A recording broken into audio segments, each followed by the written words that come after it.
Voilà, bonjour à tous. Météo magnifique, ils annoncent 29 degrés aujourd'hui. Un temps idéal pour la prédication d'aujourd'hui. Vous allez tout de suite comprendre pourquoi, parce que franchement, cette prédication en février, c'est beaucoup plus compliqué. Dans certaines Bibles, les paroles de Jésus sont écrites en rouge. Je pense que ça vous dit quelque chose. Pour attirer notre regard sur les paroles de Jésus. Mais qu'est-ce que notre Seigneur et notre Maître a dit? Et qu'est-ce qu'il a voulu dire? Et c'est une de ces paroles qu'on va examiner aujourd'hui. C'est de nouveau la faute au groupe des trois frères, puisque nous étudions l'évangile de Jean, puis chaque fois on tombe sur des trucs, puis on dit, mais ça, il faut qu'on le partage avec nos frères et sœurs. Les paroles de Jésus. Quand Jésus dit « faites », c'est quand même sérieux. Mettez en pratique. Et là, dans la parole d'aujourd'hui, ce que j'ai fait, moi, le Seigneur et le Maître, vous devez aussi le faire, car je vous ai donné un exemple afin que vous fassiez comme je vous ai fait.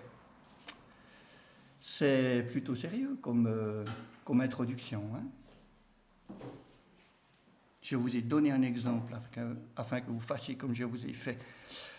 Qu'est-ce qu'il y a à comprendre de ce qu'on va voir aujourd'hui? Un peu de contexte, on est quelques heures avant la crucifixion. Il est avec ses disciples, ils sont tous ensemble, et c'est l'apôtre Jean qui nous rapporte dans le chapitre 13. Alors, la prédication d'aujourd'hui, j'ai découpé le texte en 3 parties. On va les lire l'une après l'autre avec un bref commentaire, puis on reviendra ensuite sur chacune des parties pour un petit peu creuser plus profond. La première partie, c'est donc Jean 13, du verset 1 au verset 5. Avant la fête de la Pâque, Jésus, sachant que son heure était venue de passer de ce monde au Père, et ayant aimé ceux qui lui appartenaient dans le monde, les aima jusqu'à l'extrême. C'était pendant le souper. Le diable avait déjà mis dans le cœur de Judas l'Iscariote, fils de Simon, l'intention de le trahir. Jésus savait ce que le Père avait tout remis entre ses mains, qu'il était venu de Dieu et qu'il retournait vers Dieu. Il se leva de table, quitta ses vêtements et prit un linge qu'il mit autour de sa taille. Ensuite, il versa de l'eau dans un bassin et il commença à laver les pieds de ses disciples et les essuyer avec le linge qu'il avait autour de la taille.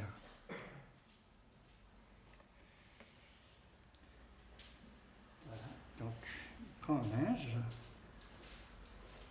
devant toute son équipe et puis il prend une bassine d'eau et il s'approche d'eux. Vous comprenez pourquoi en hiver c'est plus compliqué. C'est-à-dire que là, un sondage sur la tête est plus facile.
Première chose.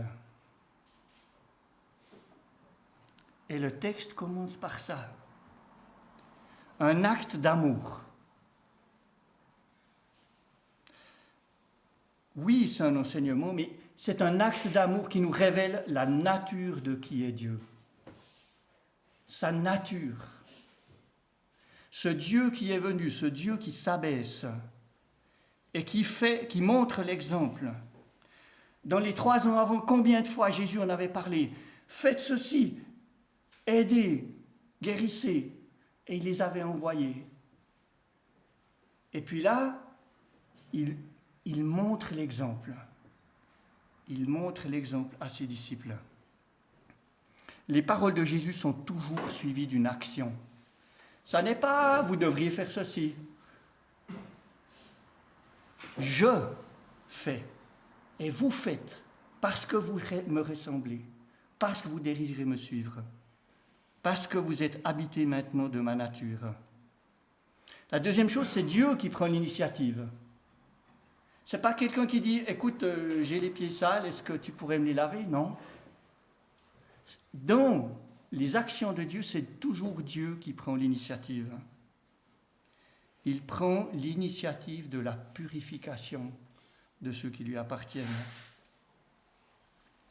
Puis la deuxième chose, c'est un acte incarné. Combien de fois on est dans la théorie et pas dans l'action? Et là, ce Jésus qui est venu, il est venu incarné dans un homme. Et ses actions sont des actions physiques envers ceux qui sont autour de lui. Et bien sûr que les disciples n'y comprenaient pas grand-chose. Un acte où celui qui est supérieur s'abaisse pour servir. Le deuxième temps, ça concerne les versets 6 à 12. On y reviendra donc chaque fois. Les versets 6 à 12. Il arriva donc vers Simon-Pierre, qui lui dit « Toi, Seigneur, tu me laves les pieds ?»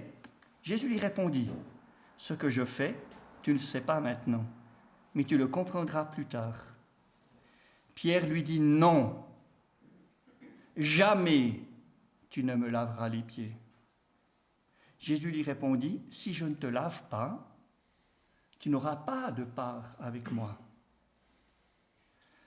Simon-Pierre lui dit alors « Seigneur, non seulement les pieds, mais encore les mains et la tête. » Jésus lui dit « Celui qui s'est baigné n'a pas besoin de se laver les pieds pour être entièrement pur.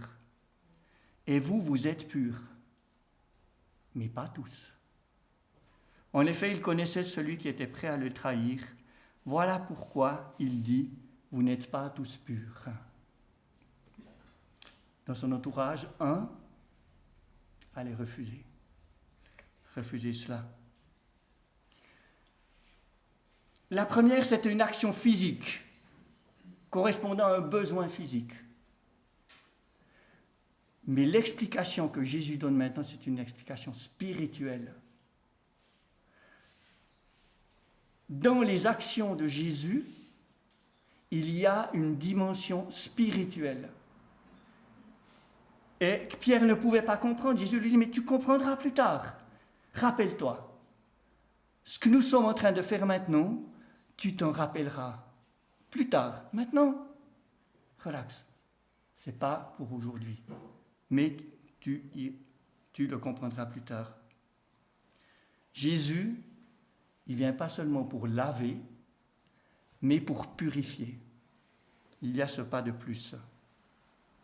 Et puis la troisième partie de ce texte, c'est le troisième temps, versets 12 à 17. Après leur avoir lavé les pieds, il reprit ses vêtements, se remit à table et leur dit « Comprenez-vous ce que je vous ai fait? Vous m'appelez Maître et Seigneur, et vous avez raison, car je le suis. Si donc je vous ai lavé les pieds, moi le Seigneur et Maître, vous devez aussi vous laver les pieds les uns aux autres. Car je vous ai donné un exemple, afin que vous fassiez comme je vous ai fait. En vérité, je vous le dis, le serviteur n'est pas plus grand que son Seigneur, ni l'apôtre plus grand que celui qui l'a envoyé. Si vous savez cela, vous êtes heureux, ouais, pourvu que vous le mettiez en pratique.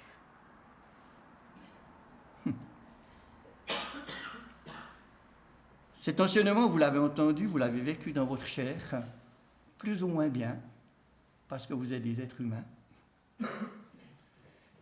Vous me suiviez, vous m'écoutiez, vous m'obéissiez, mais êtes-vous prêts à m'imiter? On revient en arrière sur le début du texte. Premier temps, c'est l'action. L'action elle-même. Jésus prend l'initiative.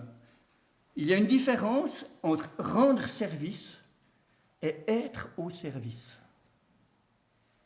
Et ça, on doit vraiment le comprendre. Rendre service, c'est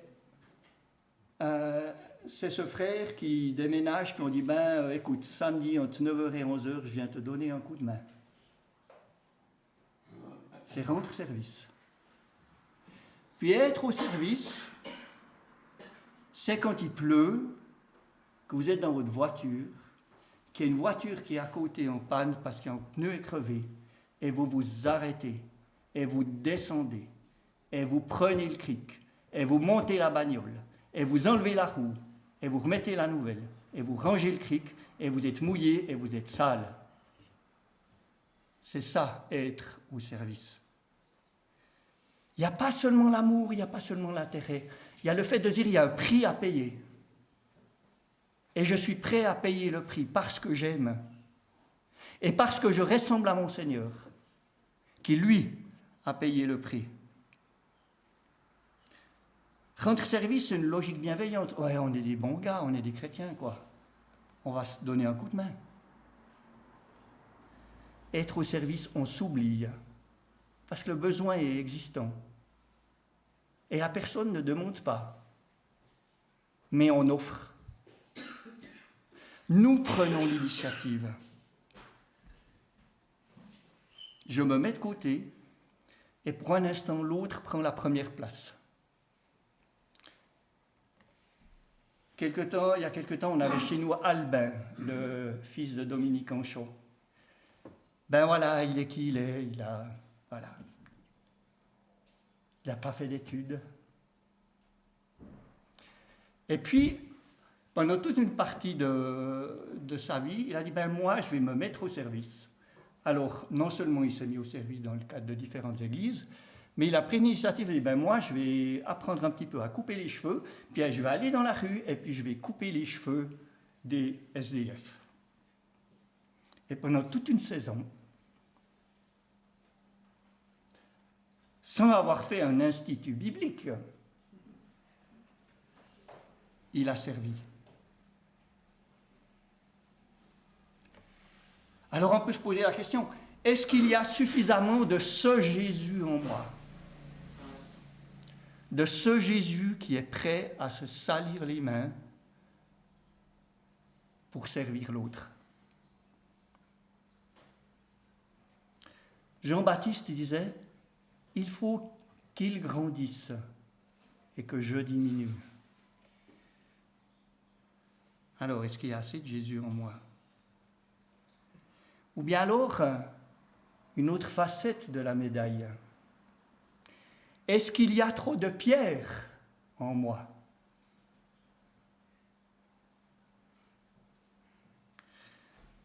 On va reprendre au verset 8. Simon-Pierre lui dit,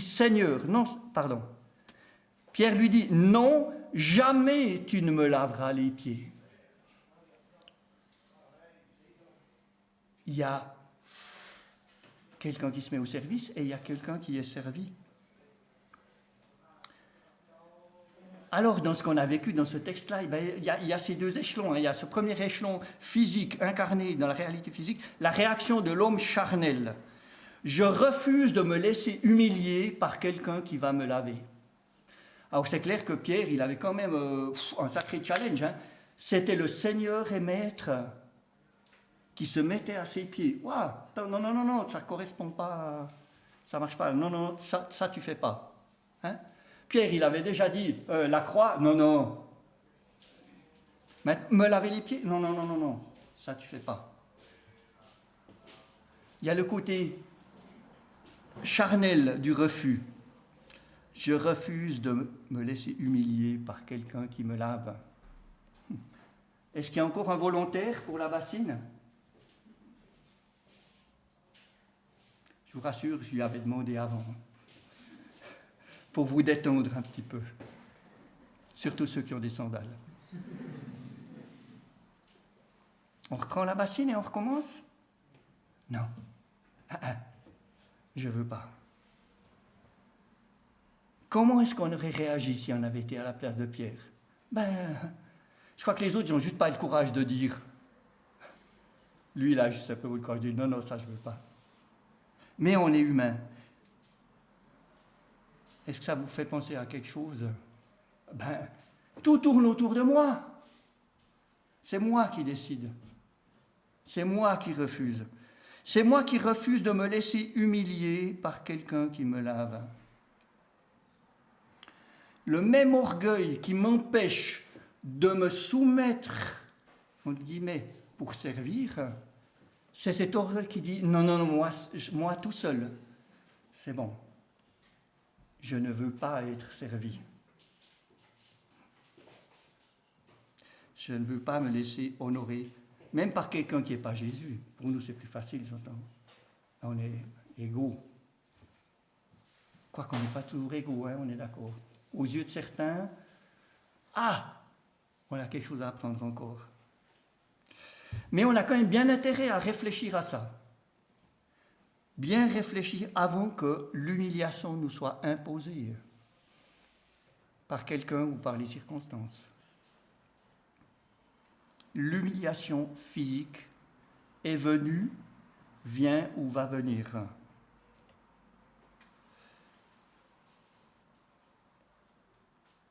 Je réfléchis à cette situation, comment je vais réagir le jour où je serai à l'hôpital ou dans un home, la première semaine, et que quelqu'un va venir vers moi et dire « Monsieur Villonnier, aujourd'hui c'est le jour où on va vous laver. » Vous avez déjà réfléchi à ça? Peut-être vous l'avez vécu. Purée! Si on pouvait éviter ça, plutôt mourir. Ce jour va venir.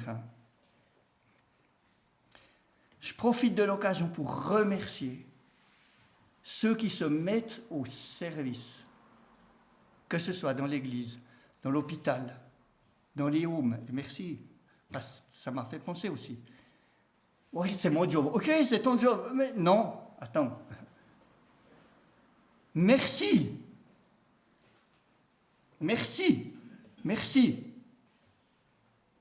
C'est pas naturel. Et je veux pas. Et pourtant, vous le faites.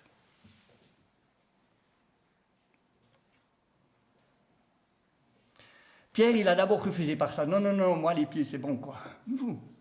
Tout, mais pas ça. Et puis, il y a ces dimensions spirituelles aussi. Au verset 7, Jésus dit, « Ce que je fais, tu ne le sais pas maintenant, mais tu le comprendras plus tard. » Le deuxième aspect est spirituel. C'est pour ça que le lavement des pieds, il fait partie de mon top 5 des passages de la Bible pour expliquer la nature de Dieu. L'aspect spirituel, versets 8 à 11. Tu ne me laveras pas les pieds. Si je ne te lave pas, tu ne seras pas avec moi. Pas seulement les pieds, mais aussi la tête. Celui qui s'est baigné n'a pas besoin de se laver les pieds pour être entièrement pur. Celui qui s'est baigné n'a pas besoin de se laver les pieds. C'est quoi l'athéisme? L'athéisme, c'est « j'ai pas besoin de me laver les pieds ». C'est quoi la religion? La religion, c'est « je me lave les pieds pour être propre ». Et puis c'est quoi l'évangile? Je laisse Jésus me laver. Vous avez déjà pensé à ça? Tellement simple. Je laisse Jésus me laver. Et là encore, c'est l'orgueil de l'homme qui est en jeu. Pierre, il ne pouvait pas comprendre. Oui, il y avait des rites de purification, il y avait le temple, il y avait peut-être toute une culture qui était autour. Donc l'idée de purification, c'était accessible. Il savait de quoi on parlait. Mais la purification, le lavement de la tête par le sang de Jésus qui est mort pour purifier, ça n'était pas encore accessible. Oui, Jésus en avait parlé. Oui, je vais donner ma vie pour beaucoup. Oui, oui, oui. Mais ce n'était pas accessible, ce n'était pas incarné, c'était des paroles. Un jour plus tard, ces paroles allaient s'accomplir. Le lavement de la tête, le lavement du corps tout entier, la purification, la régénération étaient à venir. Une dernière parenthèse, il a aussi lavé les pieds de celui qui allait le trahir. Ça aussi, ça fait bizarre, hein? Jésus savait, et puis il a dit, mais écoute Judas, viens, je vais le faire aussi, pour que tu réalises que tu as besoin, pour que tu réalises qui je suis, la grandeur de l'amour que j'ai pour toi. Jésus nous demande également d'être au service de ceux qui ne lui appartiennent pas ou pas encore. Qu'est-ce qu'on en sait? Nous avons à être à l'image de Jésus. À la lumière de ce qu'on vient de partager, on retrouve la troisième partie du texte, à partir du verset 12 jusqu'au verset 17. Après leur avoir lavé les pieds, il reprit ses vêtements, se remit à table et leur dit « Comprenez-vous ce que je vous ai fait ? Vous m'appelez maître et seigneur, et vous avez raison, car je le suis. Si donc je vous ai lavé les pieds, moi, le Seigneur et maître, vous devez aussi vous laver les pieds les uns aux autres. Car je vous ai donné un exemple, afin que vous fassiez comme je vous ai fait. En vérité, je vous le dis, le serviteur n'est pas plus grand que son Seigneur, ni l'apôtre plus grand que celui qui l'a envoyé. Si vous savez cela, vous êtes heureux, pourvu que vous le mettiez en pratique. Comprenez-vous ce que je vous ai fait? Jésus est le Maître et le Seigneur. Alors ça, on a compris. J'espère qu'on a compris. Jésus est Maître. Jésus est Seigneur. Et Jésus s'est abaissé. Il l'a fait.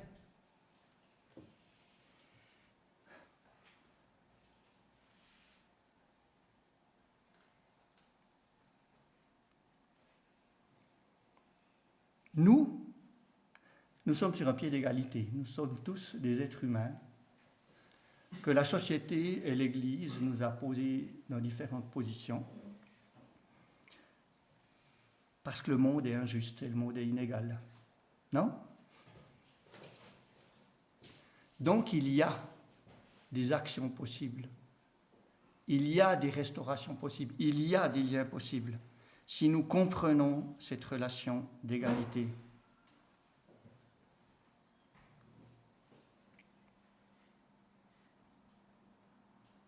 Dans le verset 14 et 15, il ne nous dit pas je vous donne un exemple, que vous fassiez comme je vous ai fait, vous devez vous laver les pieds les uns les autres. Il n'a pas dit vous devez vous servir les uns les autres. Enfin, quand je regarde ma Bible, le texte, c'est exemple de service de Jésus. Ok.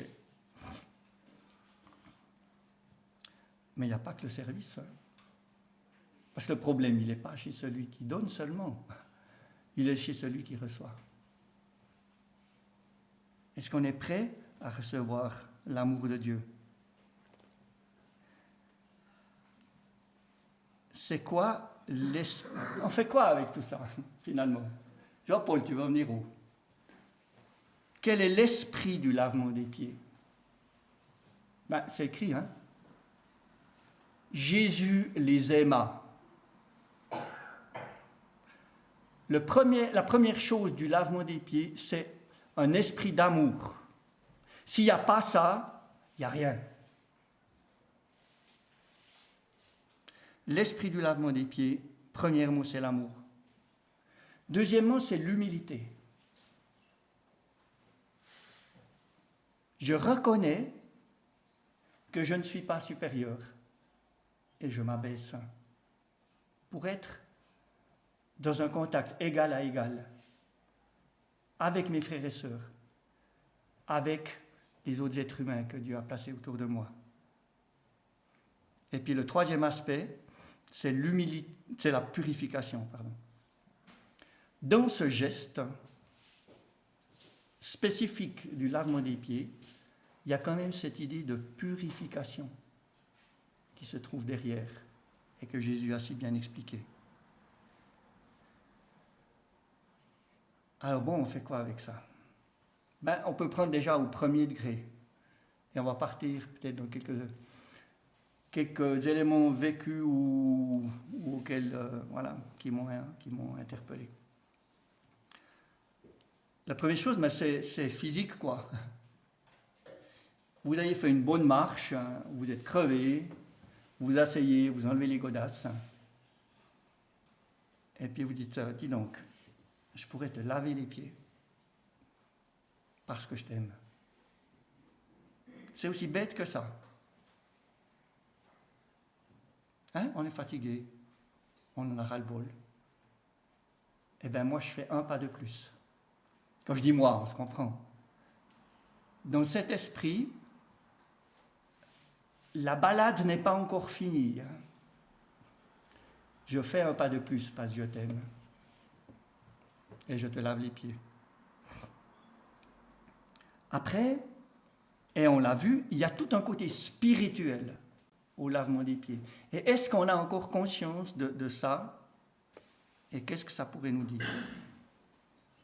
Alors voilà 2-3 pistes, certaines que j'ai vécues, certaines auxquelles j'ai pensé. Peut-être une que j'ai vécue, c'était en parlant avec quelqu'un qui refusait d'accepter l'amour de Dieu. Et voilà, ça faisait 2 jours qu'on discutait. C'était dans le cadre d'une relation d'aide, j'étais avec d'autres personnes. Et puis on dit, mais comment est-ce qu'on peut débloquer ce truc de cette personne qui a besoin d'être aidée, qui est venue pour être aidée et qui ne veut pas qui ne veut pas accepter l'amour de Dieu? On a dit, bon, on va procéder au lavement des pieds. Après, voilà, on a eu un moment. Et cette personne a dit, j'ai compris maintenant. J'accepte de me laisser aimer. Alors, il y avait tout un vécu derrière, hein, on ne revient pas dessus. Un deuxième exemple, c'est dans le cadre de la confession. Alors, la Bible nous encourage, confessez-vous les péchés les uns aux autres. Et voilà, vous êtes avec un ami, une amie, c'est égal. Alors, prenons dans ce sens-là, voilà. Cet ami vient et puis vous dit, écoute, là, j'ai vraiment merdé, quoi. J'ai fait un truc, je ne suis pas à l'aise. Est-ce qu'on peut prier pour ça? Et puis il dit, ok. On prie pour ça. Et puis, tu sais quoi?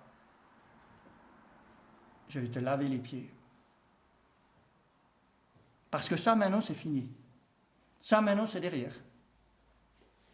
Et que tu puisses te rappeler, un geste symbolique, tu puisses te rappeler ça, ce truc-là,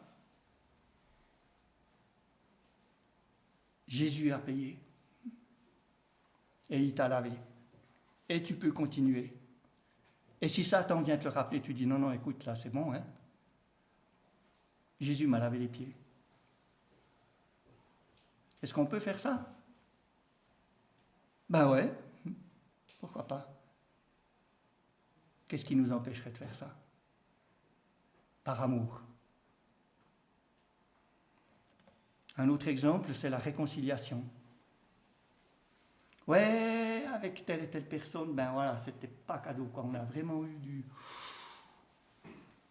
Mais on a décidé de régler le problème. Et on en a discuté, et on s'est humilié.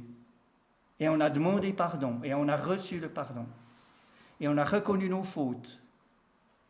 Puis maintenant on dit, ok, on va tourner la page. On va mutuellement se laver les pieds. Waouh! Ça, c'est quelque chose. On n'y revient plus. Jésus avait une place dans ce qu'on vient de vivre. Et puis le dernier exemple, je vais vous donner, c'est quelque chose que j'ai vu et que j'ai trouvé tellement beau, et c'est pour ça que je voulais vous le partager. C'était dans le cadre d'un mariage. Alors, il y a 2 personnes qui nous avaient invités à leur mariage. On était pas 150 dans la salle. Et puis le prêtre est venu. Alors, ils ont les deux eu des vies cabossées, disons-le comme ça. Et je dis le prêtre, c'est un pasteur. Le pasteur est venu vers eux, devant toute l'assemblée, et il leur a lavé les pieds. Et puis il a dit, voilà, votre passé est votre passé, mais vous êtes propre. Et votre aventure recommence maintenant. Purifiée. Waouh! J'étais comme ça, quoi. Et il a dit, ben, dans le cadre de votre mariage, rappelez-vous de ce moment. Et essayez de le vivre. Parce que c'est ça le mariage. C'est frotter, pardonner, oublier. Enfin, quand je dis c'est ça, c'est un peu short, hein, j'espère qu'il y a autre chose. Mais on s'est compris. Il y a cette dimension-là. Et ça m'a tellement touché de voir ces 2 personnes cabossées. À nouveau, ensemble, dans un nouveau projet, sans casserole. Parce qu'ils ont été purifiés par la confession, voilà, ils ont vécu quelque chose. Mais aussi par ce geste symbolique qui disait, ok, maintenant, c'est terminé, on passe à autre chose. C'est presque fini. Mathieu, si tu peux, schnick. Voilà.